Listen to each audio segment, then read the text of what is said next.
Djonai Carrington is looking around the room like, oh my God, I've never been in this much fire. I mean, it's getting so bad that now her endorsements are potentially about to pull out on representing Djonai Carrington. It just goes to show that Djonai has no self-awareness in what's going on. Djonai Carrington runs on threads immediately. White privilege at Indiana Fever. White privilege. You running around with blonde hair. It looked like you trying to be white. It looked like you trying to be a white girl. What are you talking about, white privilege? The white girl just got a technical foul for something she didn't even do. What are you talking about, white privilege, bro? This is why she should be banned from the league. They always... What if one moment on a basketball court turned into a controversy that followed a player far beyond the final whistle? That is exactly what happened around Djonai Carrington after her heated incident with Sophie Cunningham. But the foul itself may not be the part that kept this story alive. The bigger explosion came afterward. During a nationally televised matchup, Cunningham was pushing toward the basket when Carrington came from behind and made heavy contact around the head and neck area, sending Cunningham to the floor. Officials reviewed the play and upgraded the call to a flagrant 2, ending Carrington's night with an ejection. On its own, that could have been a controversial basketball moment, debated for a day or two before everyone moved on. But then Carrington took the situation somewhere much bigger. Shortly after leaving the court, she posted the words "white privilege" on social media and tagged the Indiana Fever. That post immediately changed the conversation. Instead of people debating only whether the foul deserved an ejection, fans were suddenly debating what Carrington meant, whether she was criticizing the officiating, and whether race had anything to do with the decision. The timing made the situation even more explosive because the post came almost immediately after the ejection. It states here, Reebok is reportedly dropping their endorsement for Djonai Carrington after she attacked Sophie Cunningham. Let's go. Carrington later argued that people had misunderstood what she meant and pushed back against the idea that she was claiming the foul itself was called because Cunningham was white. But that explanation did little to end the debate, because viewers were left asking a very simple question. If the post had nothing to do with the foul, why did it appear right after the foul and ejection? That question became the center of the controversy. And then another problem appeared.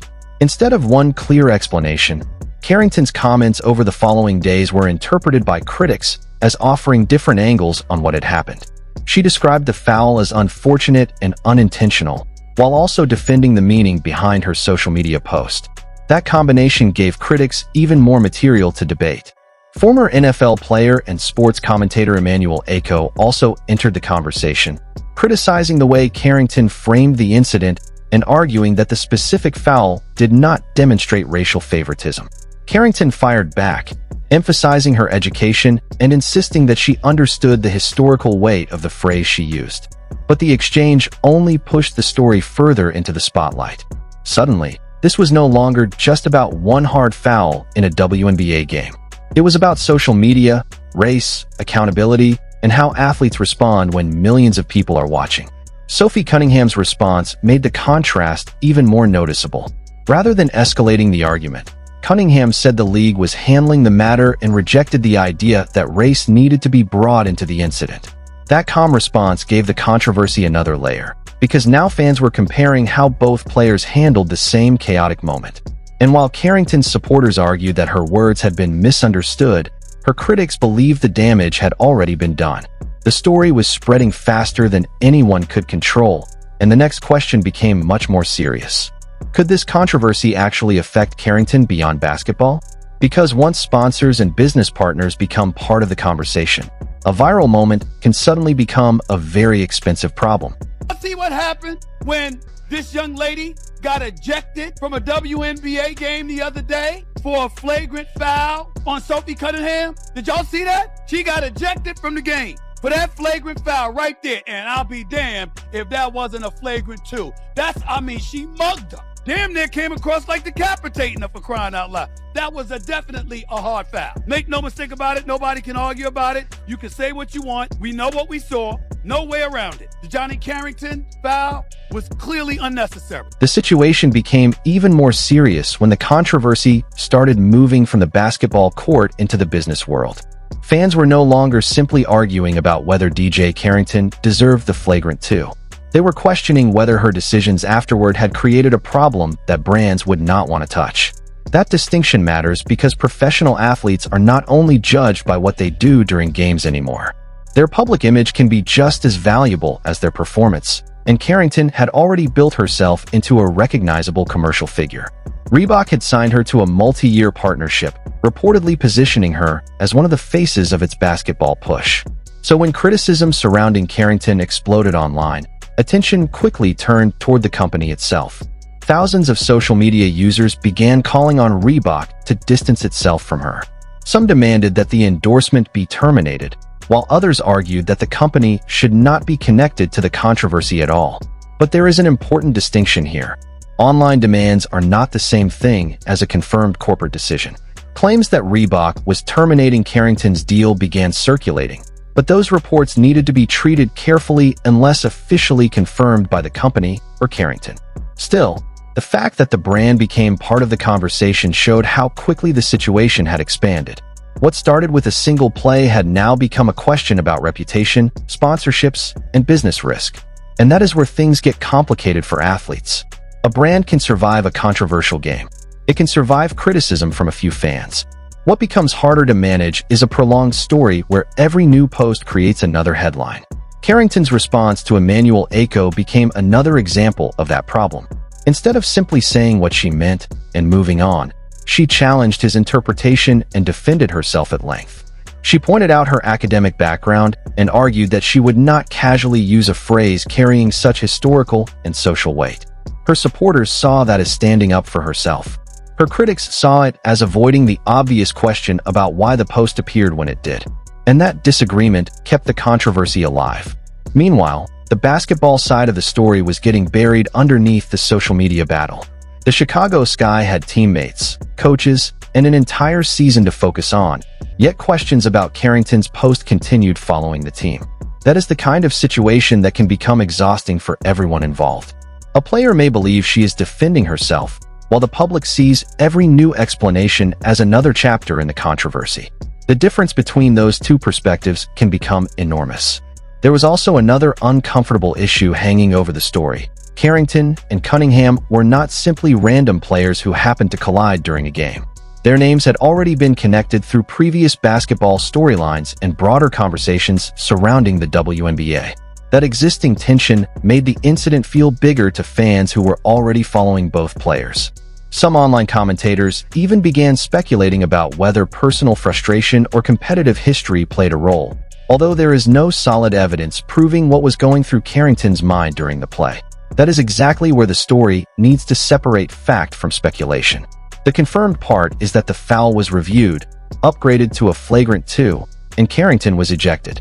The confirmed part is also that she posted about white privilege immediately afterward and later defended the meaning of that post. Everything beyond that, whether jealousy, frustration, personal animosity, or some larger motive caused the incident, remains interpretation unless the players themselves establish otherwise. But there was still one person watching this entire situation from a very different angle: the business executives behind the brands. And they were about to face the question athletes fear most. Does keeping this partnership create more attention or more risk? Because once that calculation begins, even a talented player can discover that the biggest consequences may happen far away from the court. And this is where the controversy became more than a social media storm. The biggest problem was no longer just the foul. It was the growing confusion around Carrington's explanations. She called the foul unfortunate and unintentional, while still defending her white privilege post. Critics immediately asked the obvious question: why post those words right after being ejected if they had nothing to do with the play? Meanwhile, Sophie Cunningham took a completely different approach.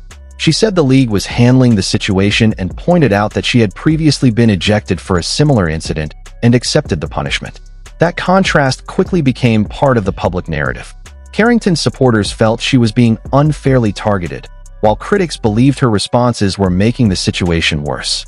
Then the controversy reached the business side. Calls for Reebok to drop Carrington grew louder, with social media users pressuring the company to act. Reports also began circulating about the status of her endorsement. although any final decision should be treated as unconfirmed unless Reebok officially announces it. Either way, the damage was already becoming a brand issue. Companies can tolerate criticism, but when an athlete's controversy dominates headlines, executives have to ask whether the partnership is still worth the risk. And with every new response from Carrington creating another headline, the real question became simple. Could she stop the story before it became the defining moment of her career? The biggest lesson here may have nothing to do with the foul itself. A hard foul can be reviewed, punished, and eventually forgotten. But a social media post can live forever. Carrington's white privilege post turned one controversial play into a much bigger debate about race, accountability, and athlete behavior. Her supporters believe she was being misunderstood, while critics questioned the timing and the explanations that followed. Then the controversy reached the business side, with reports and online calls surrounding her Reebok partnership. Whether every claim proves accurate or not, the situation shows how quickly an athlete's decisions away from the court can create real pressure. Carrington's talent isn't the question. The real question is what she does next. If she lets her basketball speak and moves forward, this could eventually become a forgotten chapter. But if another controversy follows, this week could look less like an isolated incident and more like the beginning of a much bigger problem. In today's WNBA, the final whistle doesn't always end the story. Sometimes, that's when the real consequences begin.